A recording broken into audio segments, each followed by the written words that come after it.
Hi, I'm Brian. Today I'm sitting here with Peter Parmenter, Tony Benora, and Tony Hyatt.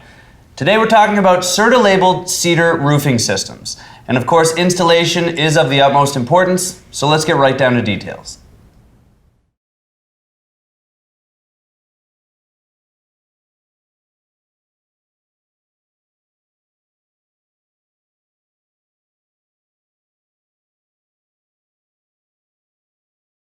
What are the three product types for roofing? There are shingles like we see here, there are taper-sawn shakes, and there are hand-split shakes. And this is an example of a properly installed shingle. Yes.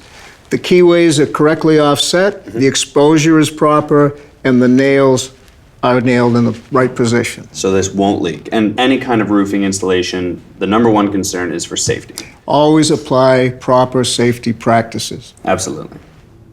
Okay, so Peter, what do we have here? This is 30-pound felt. Okay. We like to use it as an underlayment, bring it in 3 feet from the perimeters of the roof, keeps wind-blown rain from getting underneath the shingles or shakes. Okay, and is there a way of making a roof last even longer? Yeah, CertaLast pressure preservative treated product. Okay, and what about ventilation? I mean, getting some air circulating throughout.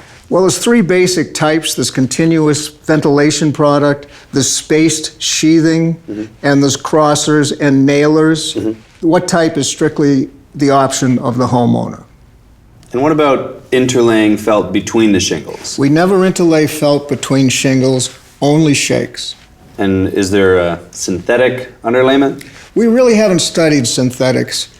We recommend 30-pound felt. And there is a growing trend of a spray foam installation. You'd have to consult a building envelope specialist for that. Now, you mentioned exposure. What is exposure? In this case, the amount of exposed wood on this shingle. Okay. This is the proper amount, it's 5.5 inches. And what would be overexposure? Let's say this was exposed 7 inches instead of the proper 5.5. That would be overexposure and a violation of code. What about a hip and ridge exposure? Hip and ridge exposure should be the same exposure as on the field of the roof. Okay, so Tony, what am I looking at here? You're looking at a CertaSplit, hand-split cedar shake.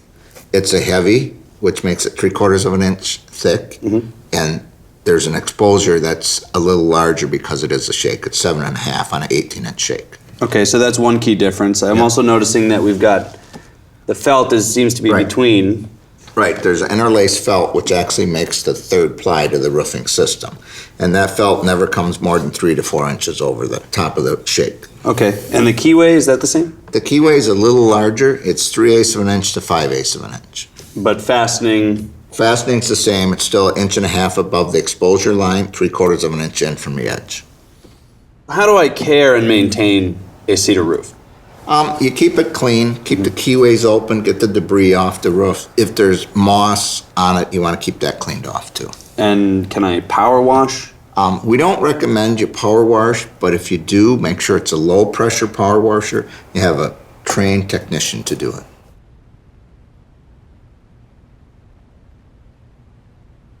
Now, here we have an example of a poorly installed shake roof. And why is this one poorly installed? There's problems here with the nailing. There's 3 nails. You always only want 2. Shake roofs you hang because they move. The piece up by you in the corner is too narrow. Okay, yeah. So- And the felt here is a little longer than the other one. Right, and that's called rot felting. It's always only supposed to be 3 to 4 inches over the top edge of the shake.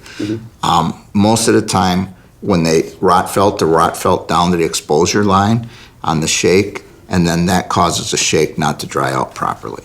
So anytime we're talking about installation, proper installation, we're talking about making the lifespan of the roof as long as possible. That's correct. And what are we looking at here? You're looking here at taper-sawn shakes. Many times in the market they're confused as shingles since they're sawn on both faces, but they really look just like a thick shingle, but they are technically a shake. Okay, and the key differences between? The key difference is, again, you have a thicker butt. They have a variety of butt thicknesses, and they are, again, thicker than a shingle. The other thing with the taper sawn shakes, since they are shakes, unlike shingles which do not interlay felt, shakes you must have a felt interlay. There are some markets where the code officials will allow a 3-ply application without felt. I would strongly recommend that in any application, if you go to a 3-ply application, you must get approval from the local building code official before doing an application with taper saws with no felt interlay.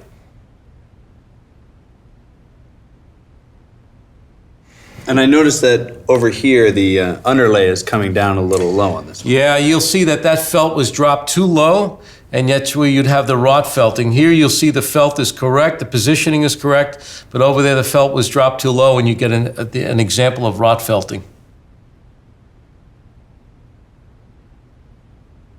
Okay, Tony, so what have you got here? Right here we have some ring shank nails. And ring shank, you can get these, this happens to be a stainless steel, but you can get ring shank. You can also get smooth shank. Ring shank are traditionally used in high wind zones for improved wind uplift. Using the correct fastener is critical to the longevity of the roof. Absolutely. Very critical component. And any fastener, you want to make sure that it's driven to the right depth. That's correct. You want to have that flush, the head flush with the plane of the wood. Okay. Such as we have here. These are all perfect. This is an example here on this board here. When you countersunk, countersinking can split and distort the wood. Can also cause cracking. Underdriving the fastener can also compromise the performance of the roof. And again, just as we show here and on this example, the head of the fastener wants to be flush with the plane of the wood. That's the right way to do it. Another critical area of the installation is making certain that you have a permeable type underlayment over the entire sheathing system. The use of an ice dam barrier over the entire sheathing system can cause issues with the roof system, as well as cause issues beneath the sheathing system. Okay. And what are the different types of nails we could use? You can use hot dip galvanized conforming to ASTM A153, or you can use type 304 or type 316. On your stainless steel, type 316 stainless are mainly used in saltier environments or when you're using pressure impregnated with preservative and or fire treatments. And the key difference between 304 and 316? Type 316 really has one component called molybdenum, which gives it added corrosion resistance. So why is it important to ask for a specific type of stainless steel fastener, not just a number? Yeah, a type versus number. Type reinforces the specifics of chrome, nickel, and carbon content in that stainless steel.